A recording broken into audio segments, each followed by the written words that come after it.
नौजवानों,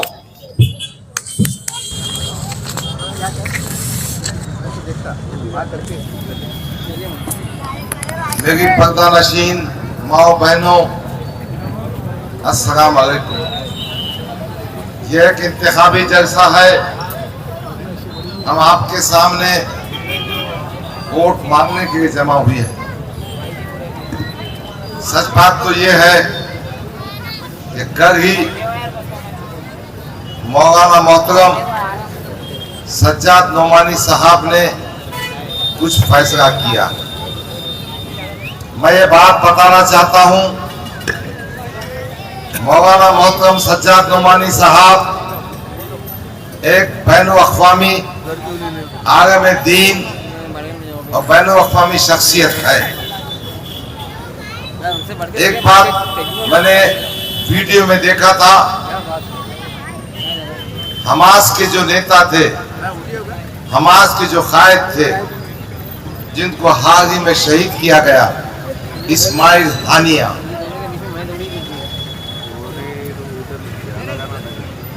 जब काहिरा में कॉन्फ्रेंस हो रही थी, इस्माइल हानिया उस स्टेज पे बैठे थे और सामाईन में मौलाना मोहतरम सज्जाद नोमानी साहब मौजूद थे। इस्माइल हानिया ने कहा कि सज्जाद नोमानी साहब को स्टेज पे आया जाए और उठकर एहतराम किया। इस्माइल हानिया वो शहीद है जिसने अपनी पूरी जिंदगी अपने पूरे खानदान को फलस्तीन के कॉज के लिए कुर्बान कर दिया।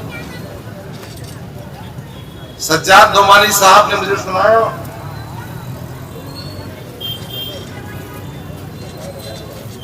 जब इस्माइल हानिया शहीद हुए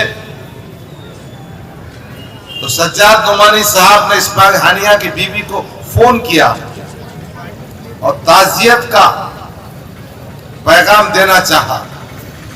इस्माइल हानिया की बीवी ने कहा, आप हमें ताज़ियत का पैगाम मत दीजिए, हमें मुबारकबाद का पैगाम दीजिए कि मेरा शौहर शहीद हो गया।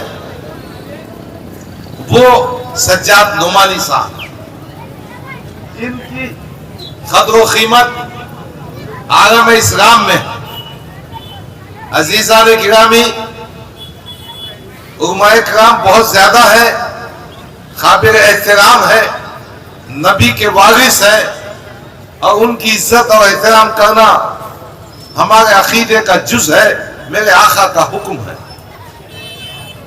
मगर मौलाना मोहतरम सज्जाद नोमानी साहब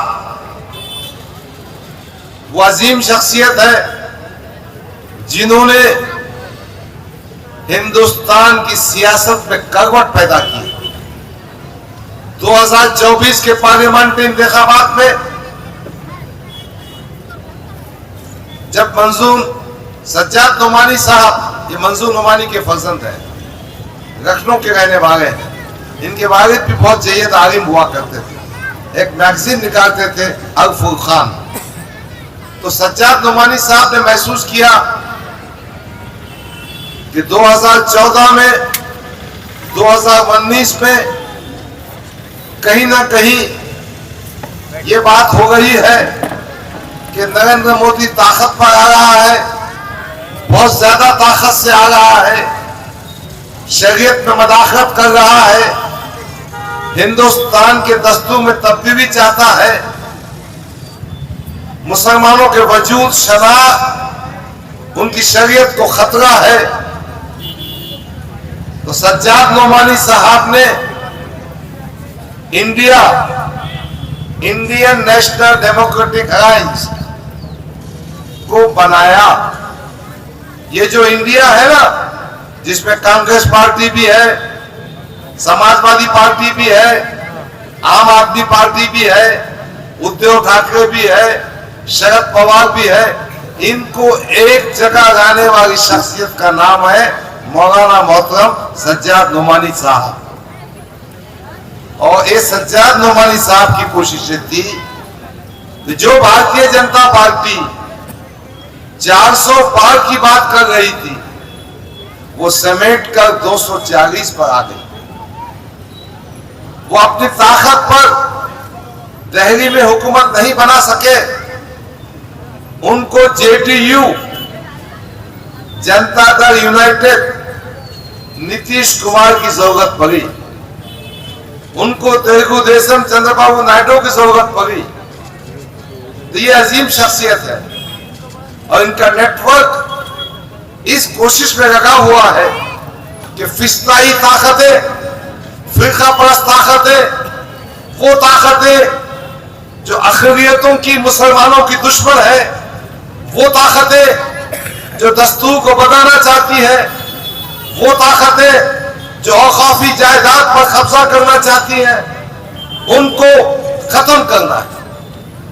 इसी मकसद के तहत महाराष्ट्र में पार्लियामेंट के इंतखाबात होने के बाद मौलाना मोहतरम सज्जद नोमानी साहब ने एक नेटवर्क बनाया, इस बात की कोशिश की कि हम भारतीय जनता पार्टी हो, कि अजीत दादा की एनसीपी हो, कि एकनाथ शिंदे का शिवसेना हो, उसको कैसा रोक सकते हैं। महाविकास आघाड़ी में भी मौलाना मोहतरम ने इस बात की कोशिश की कि फिरका परस्त ताकतें सत्ता में ना आए, और फिर एक कोशिश जगंगे पाटिल साहब के पास भी जाकर की, इत्तेफाक से वो कोशिश ज्यादा कामयाब न हो पाई। फिर गुज़िश्ता कल उन्होंने महाराष्ट्र के 288 उम्मीदवारों की फहरिस्त जहां जहां तायीद और नाम दाखिल किया, उसमें से मैक्सिमम कैंडिडेट महाविकास आघाड़ी के हैं।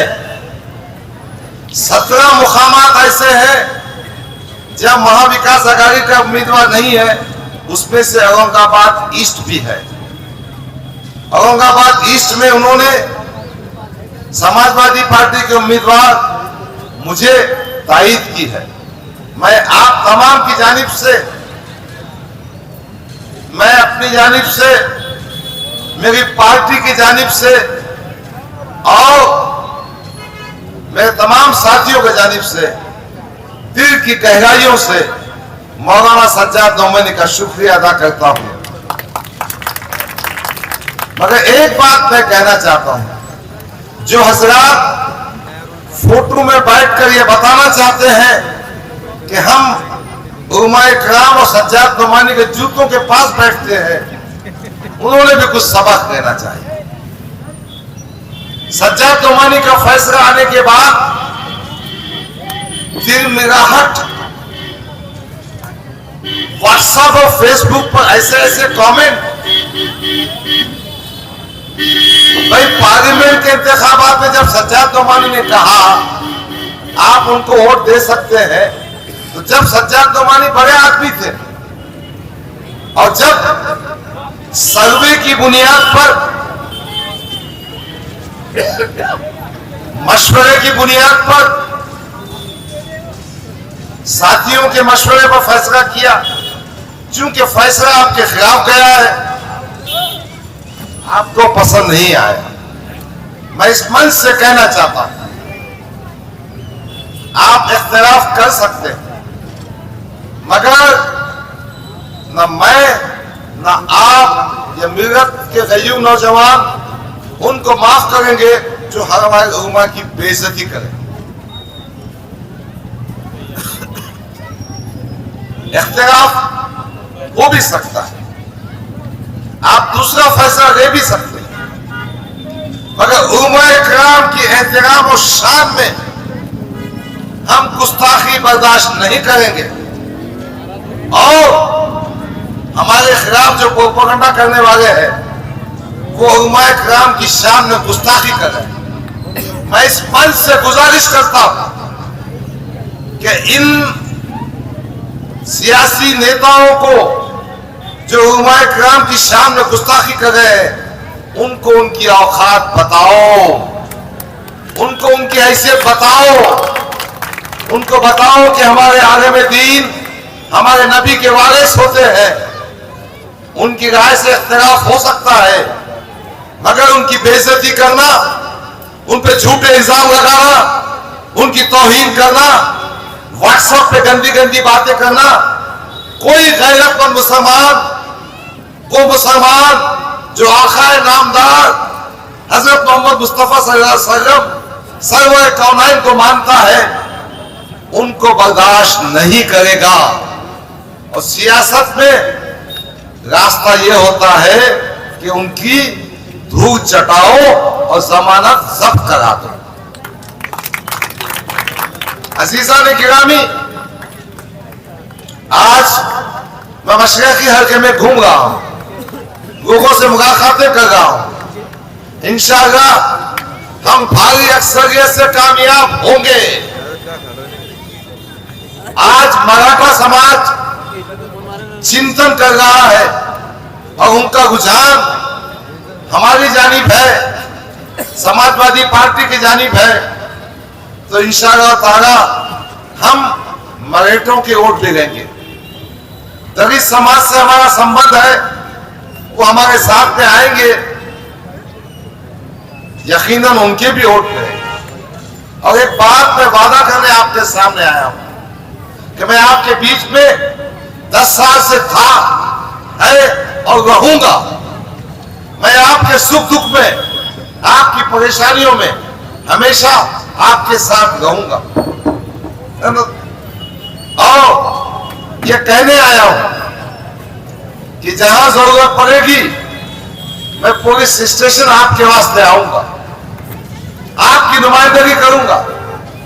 मेरा भाई सारिक हसन खान कह रहा था कि गफ्फार कादरी ने महाराष्ट्र में मुख्तलिफ मुकामात पर नुमाइंदगी की।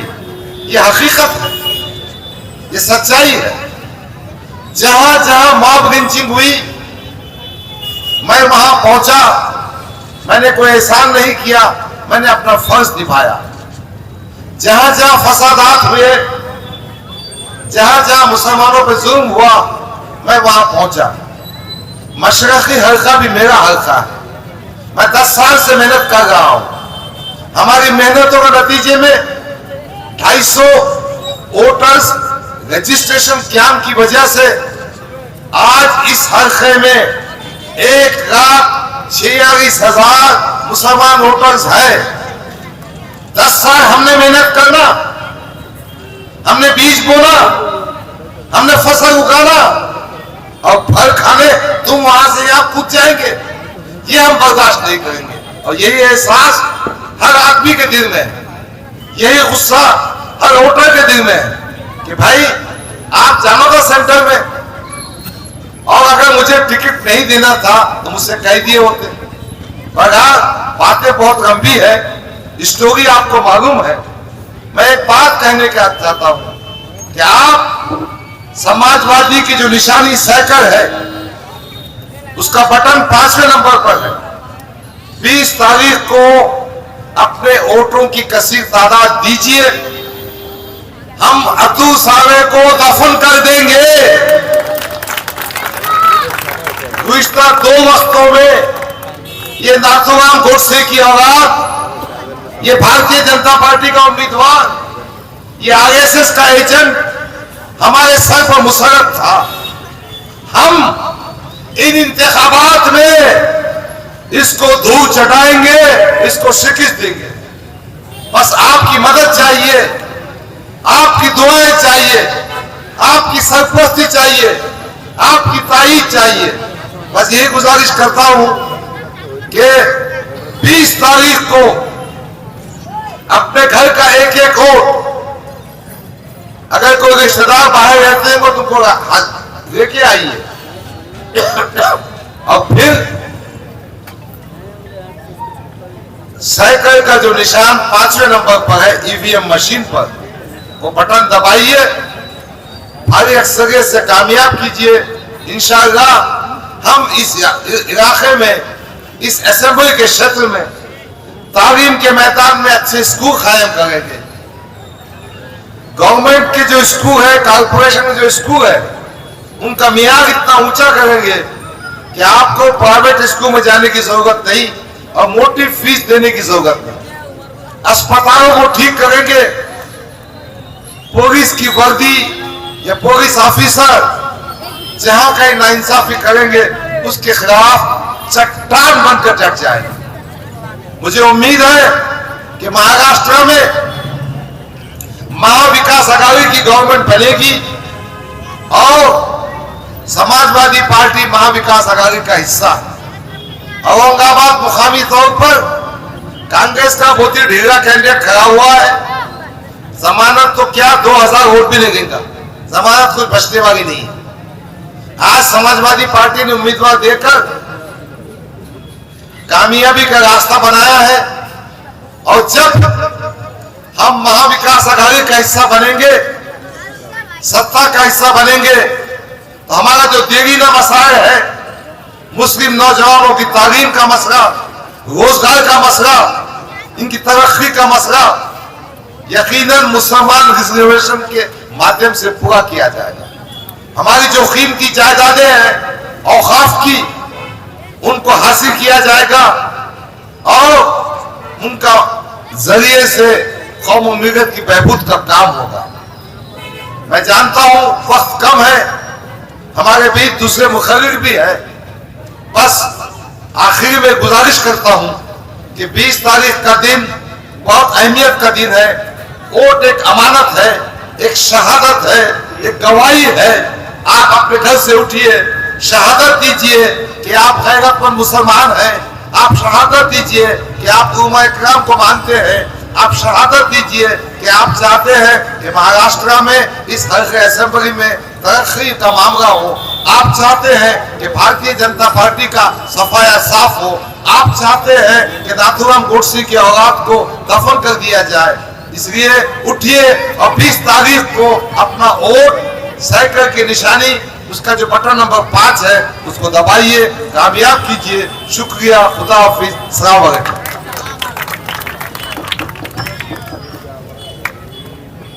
साइकिल साइकिल निशानी साइकिल बटन नंबर 5 और नाम एक ही नाम, डॉक्टर गफ्फार कादरी। डॉक्टर गफ्फार कादरी साहब को 20 तारीख के दिन ऐसी भारी अक्सरियतों के साथ आप अपना वोट दीजिए कि वो 23 तारीख के दिन आमदार बन के जाए। आखिर में एक शेर के साथ मैं आपसे रुखसत होगा। है अंधेरा बहुत, अब सूरज निकलना चाहिए। है अंधेरा बहुत, अब सूरज निकलना चाहिए। जैसे भी हो, ये मौसम बदलना चाहिए। और जिन्होंने कौम के नाम पे दलाली की है ना, ऐसे अतुल सावे और इम्तियाज जलील का जनाजा धूम से इनका भी निकलना चाहिए। खुदा 20 तारीख को पतंगा उड़ेगा, पतंगा, लेकिन ये पतंग का डोर किसी और के हाथ में है। ये आपको समझना पड़ेगा। आखिर क्या वजह है कि अगर मैं हक की बात करता हूँ 19 मुकदमे हमारे ऊपर लगते हैं, लेकिन असदुद्दीन ओवैसी साहब बताए कितने मुकदमे उसके पास लगे हैं। वो कौन की बात करते हैं, बताए किस कौम की बात करते हैं। गुजरात हो, उत्तर प्रदेश हो, बिहार हो, कहाँ है? मैं गुजरात की बात बताऊं, बिल्किस बानो के केस के लिए उन्हें कहा गया, बताया गया हमारे पास फुर्सत नहीं है। क्या कौम के लिए आपके पास फुर्सत नहीं है? आप कौम की बात करते हो? मैं आपको साफ शब्दों में बता देना चाहता हूं।